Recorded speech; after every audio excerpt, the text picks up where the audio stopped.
ನಮಸ್ಕಾರ ಸ್ನೇಹಿತರೆ, Sandy kitchen ಚಾನಲ್ಗೆ ಸ್ವಾಗತ ಸುಸ್ವಾಗತ. ಮತ್ತೊಮ್ಮೆ ತುಂಬ ದಿನ ಆದಮೇಲೆ ಬಂದಿದ್ದೀನಿ. ಅಂದರೆ ವೀಡಿಯೋ ಕಾರಣದಿಂದ ವೀಡಿಯೋ ಮಾಡೋಕ್ಕಾಗಿಲ್ಲ.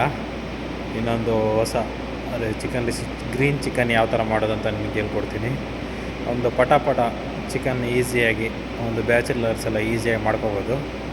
ಯಾವ ಥರ ಮಾಡೋದಂತ ಬನ್ನಿ ನೋಡೋಣ.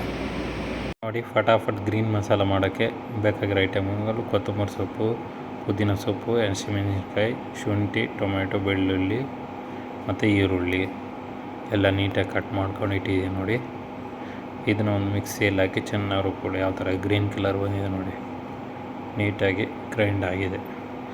ಆಮೇಲೆ ಈರುಳ್ಳಿ ಮತ್ತು ಬೆಳ್ಳುಳ್ಳಿ, ಶುಂಠಿನ ಫ್ರೈ ಮಾಡಬೇಕು ಆಯಿಲಲ್ಲಿ. ಫ್ರೈ ಮಾಡಿ ಆಯಿತು. ಸ್ವಲ್ಪ ಟರ್ಮರಿಕ್ ಪೌಡ್ರ್ ಹಾಕ್ತಾಯಿದ್ದೀನಿ ನೋಡಿ. ಆಮೇಲೆ ಚಿಕನ್ ಹಾಕಬೇಕು. ಚಿಕನ್ ಹಾಕಿ ಮಿಕ್ಸ್ ಮಾಡಬೇಕು. ಮೇಲೆ ಸ್ವಲ್ಪ ರುಚಿಗೆ ತಕ್ಕ ಉಪ್ಪು. ಆಮೇಲೆ ಟೊಮೆಟೊ ಹಾಕಿಲ್ಲ, ಟೊಮೆಟೊನ ಮೇಲೆ ಇವಾಗ ಹಾಕಿ ಫ್ರೈ ಮಾಡಬೇಕು. ಮುಂಚೆನೇ ಹಾಕ್ಬೋದು, ಇವಾಗ ಹಾಕ್ಬೋದು. ಸ್ವಲ್ಪ ನಾನು ಚಿಲ್ಲಿ ಪೌಡ್ರ್ ಯೂಸ್ ಮಾಡ್ತಾಯಿದ್ದೀನಿ, ಲೈಟಾಗಿ ಸ್ವಲ್ಪ ಸಾಕು. ಆಮೇಲೆ ಗ್ರೀನ್ ಮಸಾಲ ನಾವೇನು ರುಬ್ಕೊಂಡಿಟ್ಟಿದ್ವಿ ಅದನ್ನು ಹಾಕಬೇಕು.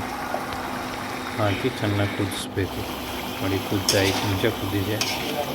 ಚೆನ್ನಾಗಿ ಯಾವ ಥರ ಕಲರ್ ಬಂದಿದೆ ನೋಡಿ, ಗ್ರೀನಿಶ್ ಆಗಿ ಬಂದಿದೆ. ಆಮೇಲೆ ಸ್ವಲ್ಪ ಮೇಲೆ ಕೊತ್ತಂಬರಿ ಸೊಪ್ಪು ಹಾಕಬೇಕು.